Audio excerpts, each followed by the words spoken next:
Pensemos en esto. Hay una escuela a la que, de hecho, todo el mundo asiste, mucho antes de aprender a leer o escribir. Es, seguramente, la educación más poderosa que nadie recibe jamás. Y, sin embargo, la mayoría ni siquiera es consciente de que está matriculada. Hoy vamos a explorar precisamente eso. ¿Qué se aprendió en esa escuela interior? Bueno, vamos al lío. Esta cita no va de aprender a sumar o restar, para nada. Tiene que ver con ese entorno emocional, casi espiritual, que nos enseña qué creer sobre quiénes somos. Es como la primera asignatura, y probablemente la que más nos marca para siempre. Y aquí está la gran pregunta que nos va a guiar. Porque, a ver, ese plan de estudios inicial no es algo que se guarde en un cajón y ya está, no. Sigue funcionando ahí en segundo plano como un programa de ordenador invisible que muchas veces dirige nuestras decisiones de adultos. Es que nuestra primera aula no tenía ni paredes ni pizarra. Era más bien una atmósfera, una que nos enseñó de qué éramos capaces, cuánto valíamos y cuál era nuestro potencial mucho antes de que supiéramos atarnos los cordones. Exacto, esa es la clave. Esta educación que llamamos atmosférica va creando un currículum invisible que dicta nuestras creencias más profundas, si somos capaces, si nos merecemos las cosas o si, mira, es más seguro no destacar demasiado. Es un aprendizaje por inversión total, vamos. Y esto nos lleva a un principio fundamental. Nos movemos hacia aquello en lo que fijamos la atención. Da igual que sea un obstáculo o una meta. Y esto no es magia, ¿eh? Es una realidad casi neurológica. Mirad, aquí tenemos dos mentalidades que son la noche y el día. A la izquierda, el caso del lanzador de béisbol Ralph Branca. Le dijeron, sobre todo, no lances ahí. ¿Y qué pasó? Que su mente se obsesionó con el obstáculo y, claro, la bola fue directa a ese punto. A la derecha, el golfista Tom Kite. Le decían que era imposible que ganara. Pero él decidió ignorar los límites que otros le ponían y centrarse solo en su objetivo. Dos enfoques y dos resultados radicalmente diferentes. El psicólogo deportivo Bob Rotella lo clava con esta frase. La mentalidad, lo que pasa dentro de la cabeza, es mucho más decisivo que las cualidades físicas. La historia de Katie es desde luego la prueba perfecta de esto.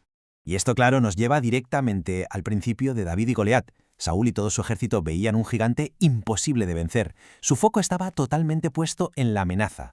Pero David hizo algo distinto. Le dio la vuelta al problema. No vio un gigante, vio un objetivo enorme, muy fácil de acertar. No es que ignorase la amenaza, no. Simplemente cambió la perspectiva hacia la oportunidad. Su foco, al final, definió su realidad. Vale, hemos visto lo potente que es el foco. Pero claro, la pregunta del millón es, ¿en qué ponemos ese foco? Y aquí es donde la cosa se pone interesante. El teólogo Howard Thurman habla de este concepto que es increíble, el sonido de lo genuino. Se refiere a una especie de voz interior, una guía que no tiene nada que ver con las opiniones de los demás, ni con las ambiciones que nos vienen impuestas desde fuera. Y esto es fundamental. No se trata de fabricar confianza de la nada o de inventarse una verdad. El trabajo es más bien de arqueología. Consiste en quitar todas las capas de expectativas ajenas, de ruido, para poder escuchar algo que ya está ahí dentro. Sigamos, porque ahora toca ver cómo todo esto encaja con la acción en el mundo real. Porque como bien dice Seth Godin, la creencia es fundamental, sí, pero tiene que ir acompañada de un plan práctico. El pensamiento mágico por sí solo no cambia las cosas.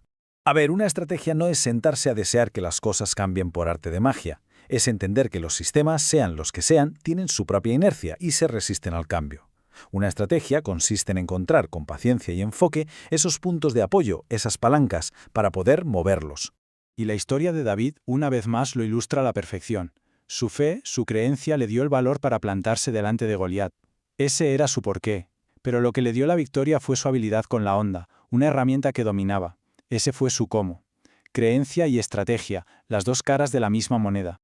A menudo nos obsesionamos, ¿verdad?, con el gran momento, el punto de inflexión. Pero el cambio de verdad, el cambio drástico, casi nunca es fruto de un único evento. Suele ser algo mucho más silencioso, más constante. Es que vivimos en una cultura que adora el gran momento, ¿no? El pelotazo, el golpe de suerte. Pero esta idea le da la vuelta a todo. El cambio drástico no es un suceso, es un proceso. No es un sprint, es la acumulación paciente y constante de pequeños actos. Si volvemos la vista atrás a las historias que hemos comentado, este patrón se ve clarísimo. El famoso lanzamiento de béisbol, la increíble victoria de Kuitai bajo la tormenta, la seguridad de David, todos esos momentos dramáticos fueron en realidad la culminación de periodos larguísimos y silenciosos de preparación, de práctica y de persistencia. Este proverbio lo resume todo de una manera muy simple, pero a la vez increíblemente potente. La persistencia te ayuda a llegar a la meta. La constancia es lo que te ayuda a mantenerte ahí. Ese es el verdadero trabajo del cambio, el que se hace lejos de los focos. Y así cerramos el círculo y volvemos al principio. Esa primera escuela, la escuela interior, sigue abierta cada día. La pregunta final no es qué nos enseñó en el pasado, sino más bien, qué se elige aprender en ella, conscientemente, a partir de hoy.